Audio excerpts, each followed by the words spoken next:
Good evening and welcome to the Common Council for August 28th, 2012. Clerk will call the roll, please. Riley. Present. Anderson. Present. Jarvis. Here. Markham. Here. Fowler. Here. Hanson. Present. Sedlacek. Present. Williams. Here. Let the record show we have a quorum. Next item on the agenda is the approval of items for the consent agenda. Chair will entertain a motion to approve the consent agenda as printed. So moved, Alder Anderson. Second. We have a first and a second. Any discussion? Alderman Hanson. If I want to take something off the agenda, how does that work? You object to the consent agenda and make a motion to move it down to item 6. You don't have to make a motion, right? I can automatically take something off. Sure. correct? Okay, thank you. You weren't here. I was just asking how to do it. Okay. I was gonna take F off just to practice some, but I thought that would be, We did it at the last meeting. Well, we have a passing grade though, right? So. Any other discussion? Apparently you guys don't know how to be that efficient. Don't blame Charlie. Just lost my 5 minutes. All in favor, say aye. Aye. All opposed? You just wanted to run the meeting 5 minutes longer, I know that, okay. Please stand for the pledge. I pledge allegiance to the flag of the United States of America and to the republic for which it stands, one nation, under God, indivisible, with liberty and justice for all.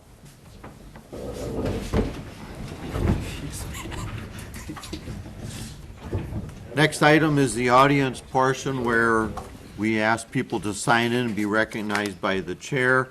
Tonight we have no one who is signed up.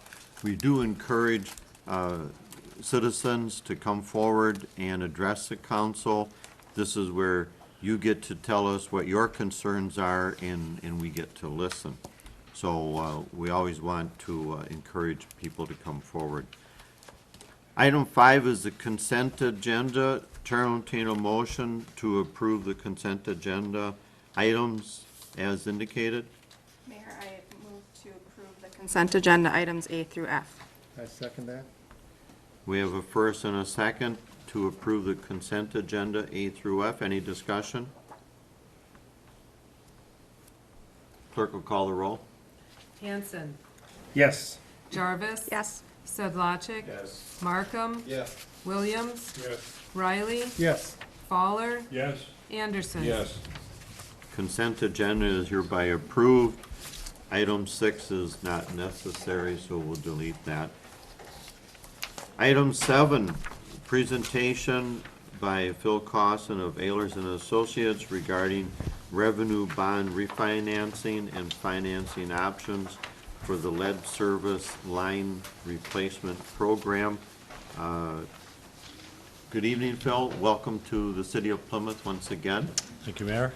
And tell us what our options are, please. Okay, thank you. Good evening, everyone. I actually have new faces here on my left. I'm Phil Costin with Ehlers and Associates. Nice to meet both of you. We work as the city's financial advisor, and one of our roles is to constantly look at, see if there's any debt that could be refinanced. It's a concept which is very similar to when you refinance your home mortgage. City issues debt from time to time for various capital projects. Utility projects have historically in the city borrowed money under a revenue bond authority, and the city, when they have gone through and issued debt for general purposes, have issued general obligation bonds. So we look at both, and tonight we're coming to you again with the ability to look at, to refinance one of your existing debt obligations. We just went through this, if you know, last year, another debt refinancing. So the issue we're looking at in the front page is the 2003 combined utility revenue bond. And I handed out this document just prior to the meeting. On the second page in is a list of all of the outstanding utility revenue debt obligations. There were two others that are on here that both matured this year and paid off this year. So two of the debt obligations have fallen off. Last payment was in 2012. The first issue is the one we're looking at. You can see has interest rates that range from 3.8% to about 4.3%. On the bottom of the page, the last row says, there's no small print, it says call. Call is when are the bonds callable? When can they be prepaid or paid off or refinanced? And you can see it says 5/1/14. So this would, if you undertook this, this would be called an advance refunding. And for every debt obligation, you can advance refinance something only one time. The other call dates you can see are listed. As you get further out with a call date, it becomes more and more difficult to refinance that because you have to set up an escrow, and there's something called negative arbitrage, and it makes it difficult for refinancing to work. The 05 issue is also a 5/1/14 call, so you may ask yourself, why are we looking at one and not both? That issue was advance refunded, so we couldn't call that until actually the 5/1/14 call date or any date thereafter. So the other issues are further out. So that's the issue we're looking at, is the 2003 combined utility revenue bond. So we ran two scenarios at the request of Mr. Yurgis. We ran a traditional revenue bond. So this is just issuing debt on a revenue basis, meaning the pledge for repayment on the bonds comes from user revenues, not from the general levy, but from the actual users of water, sewer, and the electric system, and which is really what's been done historically. So the first option is looking at doing a revenue bond. You can see the first couple of lines on here are the process of refinancing a debt obligation, the amount that goes into an escrow to pay off the old bonds and establish a new bond. We have a reserve fund that's in place. We're able to, as a result of some of the debt being paid off, reduce the reserve fund a little bit. And then if you look down where it says new projects, this is the 450 in new money that's been discussed as far as the, I'm going to need help. What was it called again? Lead service line. Lead service line replacement. Couldn't come up with that one. So, thank you, Brian. So those are the new projects that have been identified. We've added that to this. We actually brought this to the city without those new projects. It's just a pure refinancing without any new projects, and we were asked to add that. We have the expenses that are identified. Because it's an advance refunding, you have to have a CPA, independent CPA verification of the escrow.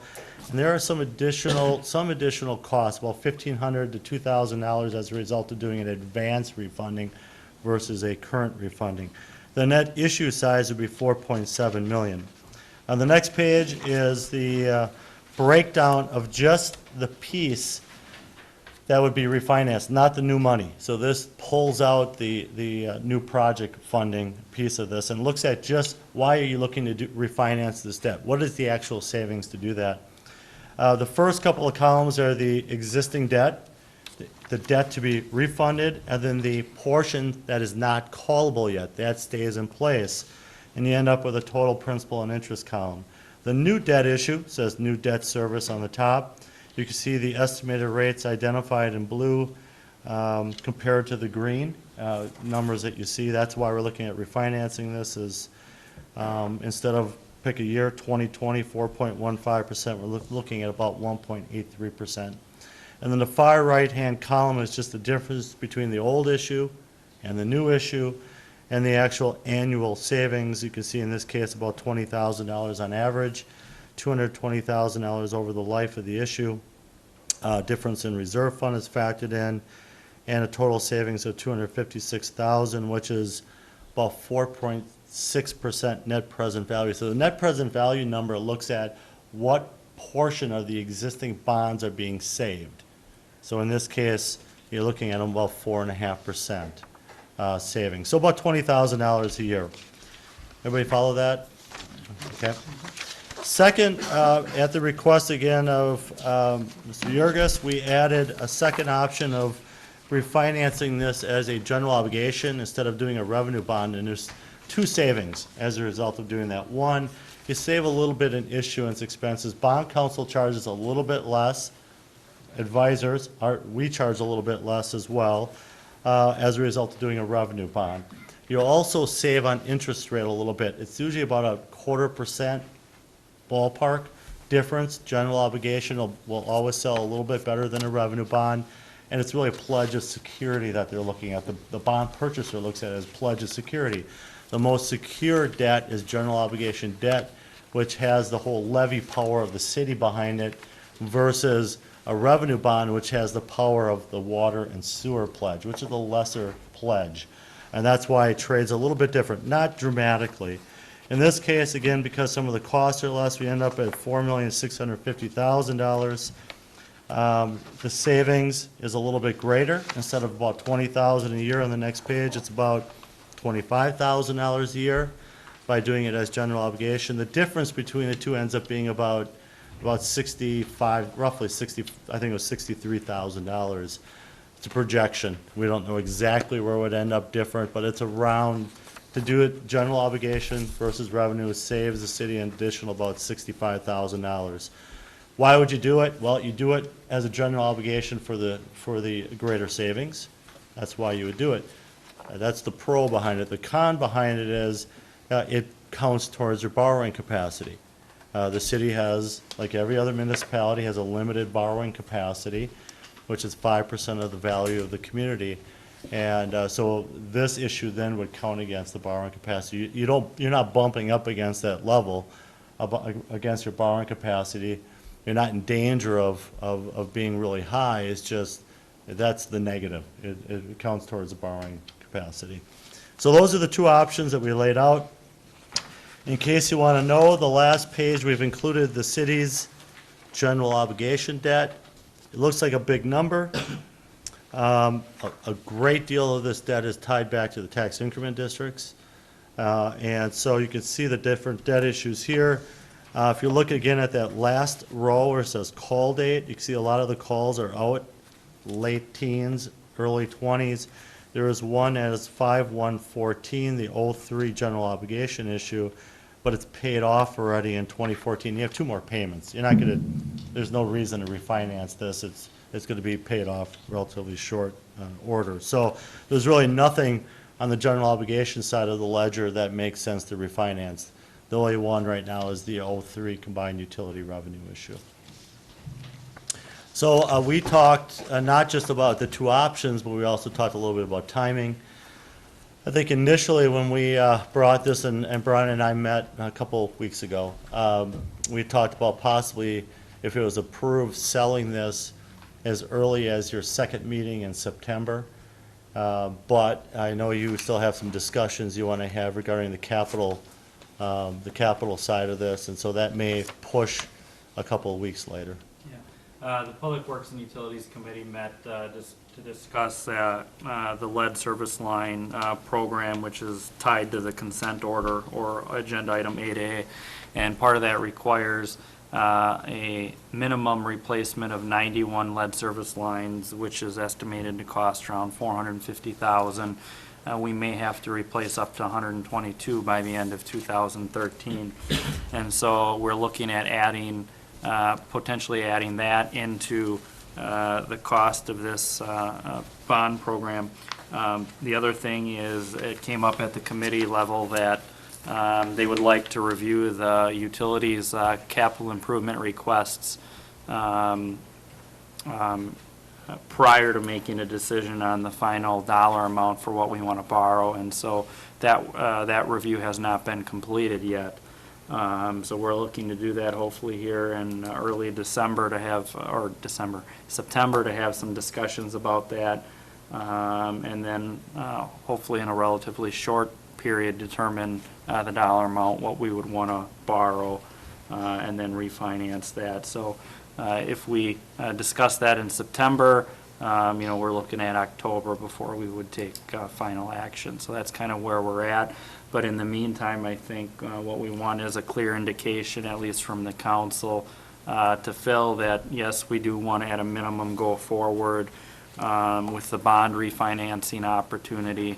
And I guess the big decision is whether we would want to do it on a revenue or GO basis. And maybe we can determine that here in early September as well. But I think, Phil wants an indication that we'll be moving forward this fall with that refinancing opportunity, and I don't see a reason why we wouldn't at least refinance the debt. I guess the policy decision is, that needs to be determined is what we would want to add to it, and whether we would want to do a revenue or geo. And Brian, may I add one? Yep. Just for again, the new council members, the process here is that typically the council would authorize a bond sale. It gives us permission to proceed with it. You're not approving it final, but you're giving us permission to proceed with it. And then a month later, there's a lot of documentation, there's an official statement prepared, there's a rating call with Moody's Investor Service because you're rated, that would take place. And then about a month later, the sale would occur. We would come back to you with the actual sale results, once we took bids, and then it would be approved by resolution that following night. So it's kind of a two-step process to get through a sale. Correct. We So would- what we would be looking at potentially late September, the sale, or the first resolution? And then are you thinking the first or second meeting It could be for the either actual one. sale? Yeah, so if we made those policy decisions by the second meeting in September, we could have the sale in October. So I guess that's a question of whether all of that policy discussion will be completed or not, but that's kind of what we're looking at. For the council, what we're looking at then is September is the 11th and the 25th. October is the 9th and 30th. So this would push it later in the budget cycle, but certainly we need that decision to be part of the budget cycle and the projections that would come into next year. So I would think that the utility committee, Alderperson Jarvis would probably have some final suggestions for the council sometime mid to late September. And Phil, you need 30 days Roughly. I mean, we would. to be safe. If we knew things were moving forward, we'd start the paperwork back and Yeah. forth between the city and that. was So just we're related. looking at probably October 9th at the earliest Right. with that in consideration. And depending on things, then it would be October 30th. Now, we also could, of course, call a special council meeting if it was prudent to do that based on the numbers and the timing. But that gives us time to work. What's the general, Alderperson Jarvis, do you want to add in any particular comments on, we'll ask kind of an up and down to proceed type thing? Is that something that we want to do? Sure. Yeah, I would be, we discussed briefly in the utility committee where the source of funding would come from for the lead service line project of approximately $450,000, which could end up being larger depending on how those initial,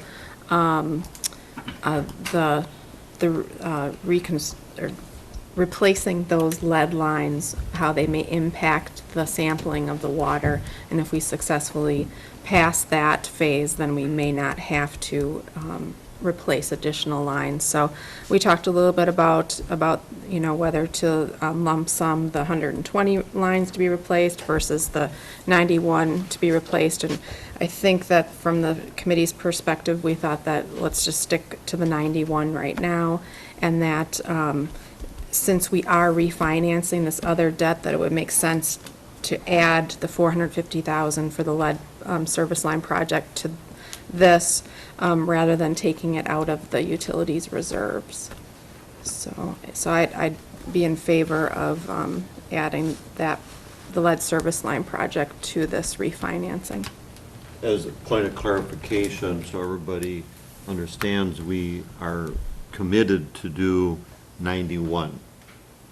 Is that correct? Yes. Correct. So we have to do 91 lines, not picked yet, to be picked.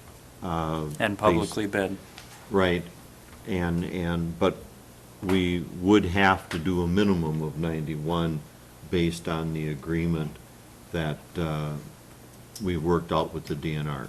Yeah, I think, I mean, I don't think we need, I just want a consensus that, I mean, everyone agrees we should move forward with the refinancing opportunity. There's no.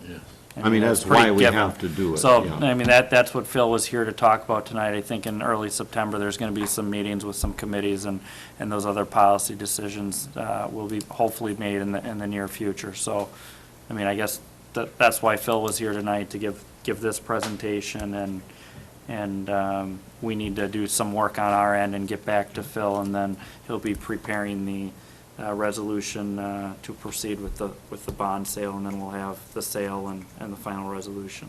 Alderman So- Anderson? I know we don't want to rush into it, but it was also brought up, we would like to get this done before the election, because we don't know what's going to happen after that. And October is sometimes a historically volatile. Yes. Yeah, I mean, You yeah, I mean, we don't can- have we a can- crystal ball, Phil. Yeah, I mean, we don't have a crystal. Phil and I talked, Phil and I talked about this a little bit. Phil's opinion would be that there's probably not much of an impact. You don't know, so. I'd prefer to see it in October than November, because that's as far as I'll go Well, with the and the prediction. time is, have no the time idea. is good, Yeah. so, Rates are and still we're great, on so. track, so that's a good thing, yeah. Yeah. So, we started with Alderperson Jarvis. Let's go around the room, and we got thumb up, Thumb up. up, up.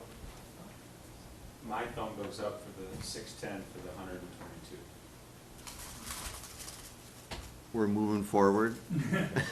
Thumb up, okay. Any thoughts on revenue versus GO? That'll dictate a little bit of the paperwork that goes back and Yeah. forth. So I don't want to request, no, John or Patty want me to request information that we don't need, and I'd hate to do that. It would seem that GO would be a appropriate, logical. We're not up against the ceiling, I don't think it's. Brian, are we in that No, regard I at all? don't think it's gonna be a problem. You So look at we've our got capital improvement. Flexibility. You look at our capital improvement, project plan, the big projects or the big issue is really fire department equipment. So you look at that, we don't have any multi-million-dollar buildings that we're Okay. building anytime soon. So I don't see, doing this one as a, So we don't have GO, a problem as an issue. with our ceiling, okay. So Okay. GO seems like a good Okay. consensus as well. Okay, Super. all right, thank you. Thank you very much. We always appreciate you coming and visiting with us, and if the new members have any questions, certainly Phil in his office is very agreeable to getting into discussions and explanations, so thank you very much. Next item is item 8, Public Works and Utility Committee, discussion and approval for mayor and clerk to sign Wisconsin DNR consent order regarding the implementation of a lead service line replacement program. And I would ask Alderperson Jarvis to make a motion, and then we'll discuss it, and we'll fill in some of the gaps on the paragraph is a little short, but our administrator will fill in some of the gaps. Alderperson Jarvis? I move to approve the signing by the mayor and clerk of the Wisconsin DNR consent order regarding the implementation of a lead service line replacement program. Second, Alder Anderson. We have a first and a second. Administrator Yurgis, you want to now fill in that gap of why we're doing this? Yeah, just real quickly, I don't know how detailed you want me to get, but obviously in the packet, there's a city council communication form. There's an issue summary there. Basically, in fall of 2011, we exceeded our lead level in September of 2011, and as a result, that triggered discussion with the DNR, utility staff, and myself. We met with the DNR in late December 2011 and we attempted to do a corrosion control treatment study and adjusted the chemical feed and attempt to get back into compliance. We delayed signing a consent order as long as possible. We have not gotten back into compliance, and so at this point, DNR is pressing us to enter into a consent order. That consent order will require us to replace 91 lead service lines by June 30th, 2013. If within the next 2 testing periods, if we don't get back into compliance, we'll have to replace an additional 31 by December 31st, 2013, and so we're looking at 122 potentially in 2013, and then ongoing, we will have to replace 7% annually until we are back into compliance for 2 consecutive 6-month testing periods. So basically, we have 878 lead service lines.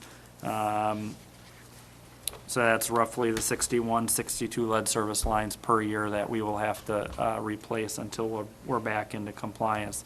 Once we're back into compliance, we can seize the lead service line replacement program and go on additional monitoring. And if we return out of compliance, most likely we'll be forced to enter into a new consent order and begin the lead service line replacement program again. So we're looking at, no matter what, the 91 lead service lines as the best case. The worst case scenario is that we have to replace 122 by the end of next year. I guess I would ask if the utility manager, John McKinnon, if he wanted to comment, any other comments related to this that you wanted to point out, or? Thank you, City Administrator Jurgens, but no, I think you captured it. Okay. It's a short item, but of course it has a big price tag, and certainly at this point, we're monitoring it and trying to move along as best we can, and we will be having further discussions in utility committee, and we'll see where that goes. But at this situation, this is the agreement that we had the first and second on, and the purpose for it, and hopefully we can resolve it on the minimum side rather than the maximum side. Any other comments? I have a question. After we do the 91, and then they come in and do their inspections, where do they inspect at? Will it be throughout the city, or will they be inspecting the 91 that we've corrected? Or, Well, we have to make an annual report as to the locations as to what we've replaced. On top of that, we have to do sampling every 6-month period. And so those results get reported to the DNR. And as long as we continue not to have if we have 2 consecutive periods where we are underneath and do not exceed the levels, then we are simply on a monitoring program. If we fail either one of those within the next 12 months, we have to continue the 7% annually. And so, we have to continue to do those sampling, and we have to continue to report on an annual basis what we're replacing.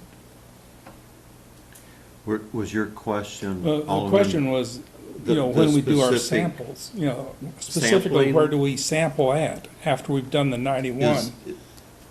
John, is that a random approach? Why don't you describe for us the methodology for that? I think that's what. Sampling work is done at the Alderperson customer's Williams was tab. asking. And that creates a challenge for us because we have no control of how the sampling procedure is being carried out by customers. We give the customers instructions on how to do the sampling, and I'm sure they try to do it to the best of their ability, but they're not certified lab people taking samples. So it creates a weakness in the program, but that's the requirements by the federal government, how this program is supposed to be executed with water samples from the customer's tap. And even at that, the program has some protocols into it, which says that 10% of those samples can be over the threshold, the other 90% are under the threshold, everything's fine. There's real difficulties with inside the program itself, and we have been informed that that program is being re-looked at by the federal government. We do not know what changes may be brought forward, but at this point in time, the rules are still in place with some of these oddities. And I guess that's about the best way to put it. The samples are done, the samples are taken from the customer's tap and analyzed. John, do we still have potential for problems since we're just going to be taking care of water delivery up to the curb? And the pipes from the curb into the residents are not going to be changed? That's correct, and as we do the lead replacement program, one of the obligations we have is to inform that resident of that fact and provide the resident with an opportunity and a cost tag was what it would take to replace his portion of the water service line into the house. And so I don't know if that helps your No, that's, questioning, but it's, as you see, the expense, even on our portion was $5,000 a service. It's not inexpensive, and maybe a difficult time for some of our residents, even desiring to make that change out, be able to afford to make that change out. So in our lead education, what we do, we offer customers information as to what they can do to mitigate their exposure to drinking, possibly drinking lead out of the water supply system. And there's filters you can put on your system, probably less expensive than changing out your water service. And then also there's options of buying bottled water to augment your drinking water supply. Continue to use our water supply for other, for showering and washing clothes, things like that. So, But we do want to inform the public that, you know, this is not a dire straight thing. I mean, we are taking positive steps to work with the level of regulation that we're working with, but this is not a high-risk level to our citizens, and these are the older sections of town that have some of the lead piping. In the new parts of town, lead was not used, so we're looking at some of the much older areas of the city. But the risk here, this is not a high-risk level of lead that's being detected. It's just that it is within the guidelines of the test, and therefore we have to proceed with additional steps, and we're looking into that. Alderperson Jarvis? I think I heard Alder Williams ask another question about whether after the 91 lines have been replaced, will those be the ones that are sampled, or what's the protocol in the compliance phase? Will we be sampling some of those 91, or is it a random sample? we'll be focusing on, our priority will be focusing on those lines that remain that are led up in the utility system. And we have possibly going back to the lines that have been replaced, but again, they're not, those lines should probably not show the high probability of having lead in the service as you would from having the line being entirely led from the main into the customer's house. Mm. So as we keep going, we're going to have some challenges trying to find enough of the existing services to continue to test from. We will have to end up going back to some of those that are a hybrid, that the customer still has lead and going into their house and test on that.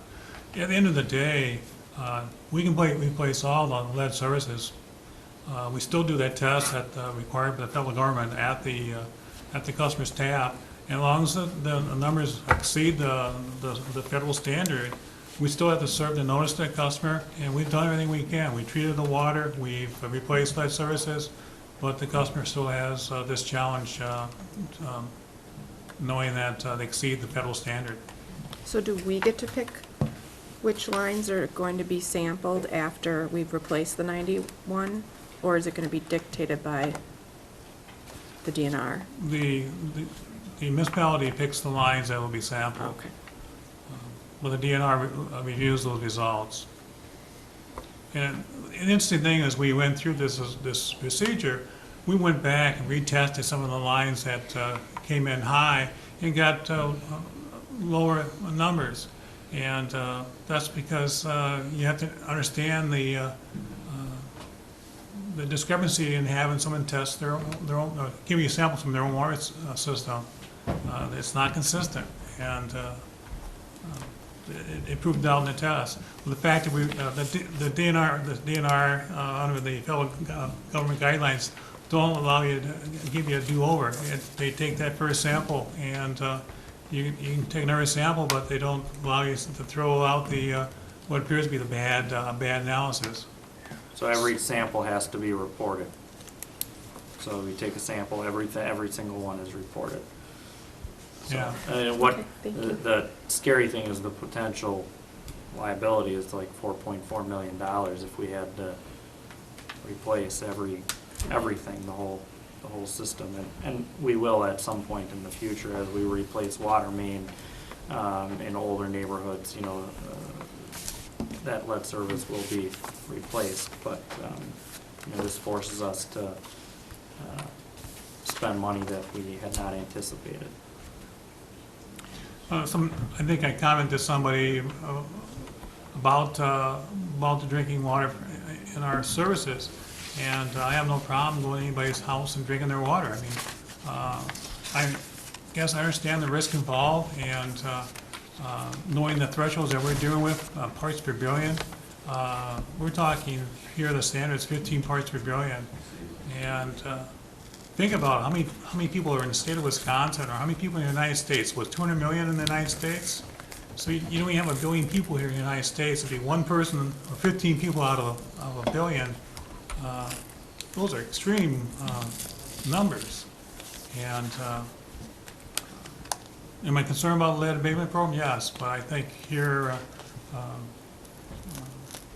you got to question the extent of the program here. And that's why, of course, you made the comment that, this may get changed and may not. It's a fluid thing, but right now, this is where we are, so we're dealing with it, and we know we have to replace 91. Well, the thing that concerns me is the dollars involved. On this 91, we're talking $450,000. That has to be paid back, it be paid back by our water ratepayers through higher rates. And that number bothers me, in fact, that it may continue to escalate and continue on. The worst case scenario would be to replace all our lead services over a short period of time. That's a big number. Any other comments? Thank you. We have a first and a second to authorize the mayor and the clerk to sign the consent order that we have already worked out. Is that correct? That the letter's in its final format and it's just a matter of approving the signature? Okay. Correct. Thank you. Any other comments? Clerk will call the roll. Anderson. Yes. Riley. Yes. Markham. Yes. Jarvis. Yes. Fowler. Yes. Williams. Yes. Sedlacek. Yes. Hanson. Yes. Motion carried. Thank you. Chair will entertain a motion to adjourn. Second, Alder Hudson. First and second, all in favor say aye. Aye. Opposed? We stand adjourned. Thank you very much. Do you want to sign this?